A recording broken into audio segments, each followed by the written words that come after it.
С 16 по 18 августа в Стерлитамаке пройдет 4-й фестиваль гостеприимства «Купец 2.0». Чем же удивят организаторы в этом году, узнаем прямо сейчас у наших гостей. В студии Залия Баринова, управляющий делами администрации города Стерлитамака и организационный директор фестиваля гостеприимства «Купец 2.0». Здравствуйте. И Мария Орешникова, креативный директор фестиваля гостеприимства «Купец 2.0». Доброе утро. Да, мы еще раз доброе утро. Спасибо, что приехали. Из Стерлитамака приехали, правильно? Да, издалека. Ну как, нет, мы близко. Очень хорошая трасса и очень быстро можно добраться, на самом деле. Расскажите, пожалуйста, про «Купец». Это же такое долгожданное событие. Это такой, мне кажется, бренд Стерлитамака, на который вся республика должна приехать. Да, мы очень готовимся к этому мероприятию. Для нас это такое знаковое действительно мероприятие. И мы в этом году провели большую такую промо-акцию для того, чтобы к нам люди приехали. Все-таки те, кто в прошлом году не доехали, доехали до нас. И в этом году мы делаем фестиваль гораздо шире такие временные рамки. Мы проводим его 3 дня. И я думаю, что такие более, чем мы наполняем, расскажет Мария, но мы с большим удовольствием ждем всех жителей республики к нам на «Купец 2.0» 16, 17 и 18 августа. Ну, правда, это очень, правда, долгожданное событие. По картинке это очень. Я ни разу не смог доехать. Масштабно. Да. Расскажите о наполненности, о смысле, который заполняет все эти дни. В этом году фестиваль действительно большой, идет 3 дня. Мы поняли что нам нужно расширяться по времени, потому что желание показать, на что способен Стерлитамак, насколько он гостеприимен, оно в один день никак не умещается. И я даже боюсь забыть перечислять все площадки и все активности, которые мы подготовили. А почему 3 дня сделали? Потому что не хватает, наверное, Не хватает одного. Не спели все песни, может быть. Лето, то есть мы понимаем, этот длинный уикенд, вот этот 3-дневный, кто-то, чтобы успел сделать и свои летние дачные дела, и приехать к нам, и побывать в Стерлитамаке в том числе. Поэтому вот он такой длинный, и в этом году наша тема «Калейдоскоп культур». Мы хотим показать весь калейдоскоп, который есть в Стерлитамаке. У нас в рамках фестиваля пройдет еще несколько фестивалей. Это и фестиваль уличного кино, и международный танцевальный фестиваль, фестиваль бардовской песни, фестиваль кей-попа, фестиваль воздушных змеев и так далее. То есть очень насыщенная программа. Ну и традиционно самая главная наша фишка, за что нас любят, для чего к нам приезжают и потом всем рассказывают, это погружение в уездный город дореволюционный. То есть в этот день Стерлитамак, в эти 3 дня, Стерлитамак превращается в город прошлого. Атмосфера, которую мы создаем благодаря нашим талантливым художникам, оформителям, которые работают на площадке, она, конечно, никого не оставляет равнодушным.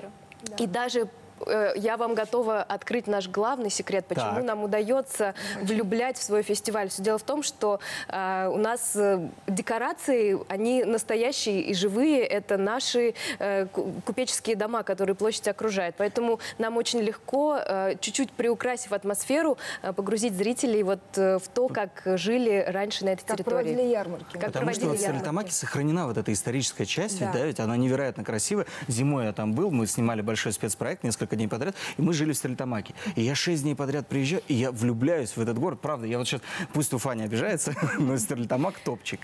Так. Как раз. А расскажите о масштабе, сколько людей примете на самом деле? Это ведь большая такая организационная забота. Да, но мы начали готовиться к фестивалю с января этого года. Понятно, что этапы все прошли, уже на финишной прямой находимся. В прошлом году наш фестиваль посетили 65 тысяч человек. Примерно мы как посчитали. Я думаю, что в этом году будет и гораздо больше, потому что многие говорили, что не успели доехать. В этом году у нас ремесленники. У нас в этом году более 700 заявок на участие ремесленников. Это в 3 раза больше, чем в прошлом году. Но ремесленники, они будут выставляться, наверное, конечно. в своей продукции. Основные действующие лица этого фестиваля – это ремесленники, которые представят свои изделия, которые готовятся. Мы ждем не только из Башкирии, к нам приезжает и из Екатеринбурга, из Краснодара. То есть география достаточно обширная. Поэтому мы ждем ремесленников, мы ждем тех, кто любит вот это творчество, любит изделия ремесленников. Так что все это можно будет купить у нас и увезти из Стерлитамака какую-то частичку нашего города, сувенир. Как им можно до вас добраться? Ну, до нас добраться достаточно легко. Да? На машине это буквально там час 20 доехать. У нас есть договоренность с РЖД, «Орлан», поезд, который быстро довозит до города. И, конечно, у нас есть и автобусы междугородние, которые до нас может довезти. Поэтому как бы проблем с тем, чтобы доехать до нас, нет.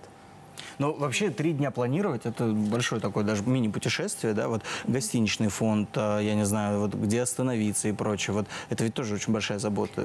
Да, конечно, и мы предусмотрели и посчитали ресурсы Стерлитамака. Мы готовы принять большое количество гостей у себя, потому что можно побывать не только на фестивале, но и съездить на наши любимые Шиханы, да, которые рядом находятся.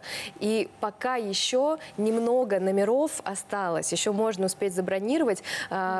Лучшие номера уже давно расписаны, потому что действительно ожидаемые события. Да, многие приезжают даже не то чтобы там из Уфы, да, к нам приезжают те, кто планирует свой отпуск в Стерлитамаке, у родителей, у родственников привезти, и они планируют даты именно под этот фестиваль и приезжают именно на него. Слушайте, а можно я задам еще один вопрос? Вот вы упомянули Шиханы, я прям, хотел, потому что все равно, хоть это и Ишимбайский район, да, но все-таки это наше общее. И вот сейчас Турахан открылся, да, а в Шиханах это на деревне такая невероятная. Насколько вот важна такая поддержка ремесленникам, да, то, что есть возможность, соответственно, показать свое творчество, показать свою работу людям.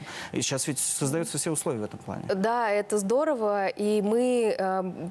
Поняв этот тренд, да, еще когда только замысливали мероприятие, это было там в 2020-2021 году, когда действительно и туризму стало уделяться больше внимания, и локальным каким-то смыслом и так далее, мы решили поддержать наше сообщество ремесленников, потому что тогда это было что-то разрозненное, кто-то где-то очень сильно хотел, а сейчас все больше и больше условий появляется для того, чтобы ремесленники не просто сами собой что-то делали, а действительно появлялись какие-то мероприятия. Вот, в республике, да, не только купец, большое количество мероприятий проходит и в республике, и наше сообщество стерлитамакское ремесленников, они, в общем, такие только и ждут, когда в их чате появится информация про новое мероприятие, берут свои прекрасные изделия, да, и они отправляются в гастроли, скажем так, по республике, ну и в соседние регионы в том числе. Ну и вырастает мастерство наших ремесленников, они, конечно, работают над тем, чтобы усовершенствовать свои навыки.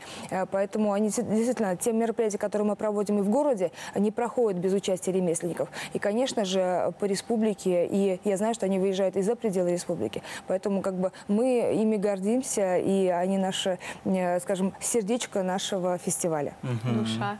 Я, знаете, еще что заметил? Вот у нас есть в течение лета любимые точки. Это обязательно Купец, хоть я пока не доехал, но я очень надеюсь доехать. Но нет, я правда видел по видео, это очень красиво, атмосферно. В Бирске тоже любят вот именно делать брендом, да, то есть у меня даже ощущение, что вы немножко конкурируете. Вот насколько важно вот именно упаковать, да, вот показать правильно, вот это же вы этим и занимаетесь. Мы не конкурируем, мы дружим, мы очень близко с Бирском, и у нас такое башкирское купечество, есть объединение, даже купеческий клуб Бирский, куда мы входим, и они к нам приезжают с удовольствием, целой своей делегацией, вот каждый купец, и сейчас мы им ждем, и у нас при планировании ярмарки так, сюда встанет Бирск, как бы для них отдельная зона. Потому что они приезжают очень большой такой компанией, я думаю, для них всегда мы определенные места оставляем, и мы знаем, что они будут классно представлены. Да, мы иногда там типа спорим, кто более купеческий, мы или Бирск, ну как бы говорим, ну хорошо, Бирск. Ну, столицей республики была Стерлитамак, так что... Да, ну ладно, Бирск на 100 лет старше, уж как бы если на то пошло, мы поэтому просто скромно на всю страну говорим, что купец у нас. А вот насколько важно, что действительно вот так вот брендирование, да, потому что есть и в Нефтекамске такие мероприятия, есть и в Туймазах, насколько я знаю. Вот такой тренд пошел, да, именно вот взять какое-то сообщество, дать им все возможности, все инструменты. Вот чем выходят, да, ремесленники после вас? Ну, одухотворенные, как минимум. Ну, как минимум, они получают какие-то стандарты, да, того понимания. Во-первых, живая ярмарка – это всегда взаимодействие с покупателем напрямую, да, когда ты понимаешь, что это вот это нужно, а это не совсем. Когда мы отбираем ремесленников, мы ведь тоже получили хоть и там там почти 700 заявок, да, но участвует всего 360. И то изначально мы планировали 200, и, в общем, там они прорывались, все очень хотели участвовать, и мы отбираем по качеству товара, чтобы это был интересный товар. В общем, и самые лучшие качественные товары будут в Стерлитамаке 16 по 18 августа. Абсолютно. К сожалению, вот мы можем об этом говорить очень много. Мы пришли с подарками, если вы не против. Да. Что ж мы не начали время подарком. А потому что пустыми руками у нас не ходит. Вот так вот. Кроме того, что наши ремесленники упаковывают, мы еще тоже сами придумали, вот Залия Фанисовна разработала. Это такой набор купчихи, да, в который входит, конечно же, открыточка, зеркальце. Замечательно, Да, очень можно красиво. смотреть. Конечно же, купеческое наше мыло на основе Такой вот гусиного набор. масла. И, конечно, красивая брошь для красивой купчихи. Слушайте, я уверен, что это подарочный набор будет для самых желанных гостей Стерлитамака. Надеюсь, студия «Салям» И тоже для будет нас желанным тоже. гостем. Да, мы обязательно к вам Поэтому приедем. 16 по 18 августа обязательно будьте в Стерлитамаке и, конечно же, окунитесь в эту невероятную атмосферу. Спасибо, что приехали к нам С таким нами ранним в утром. эфире была Залия Баринова, управляющая делами администрации города Стерлитамака и организационный директор фестиваля гостеприимства «Купец 2.0». Спасибо огромное. И Мария Орешникова, креативный директор фестиваля гостеприимства «Купец 2.0». Спасибо. Приходите к нам еще.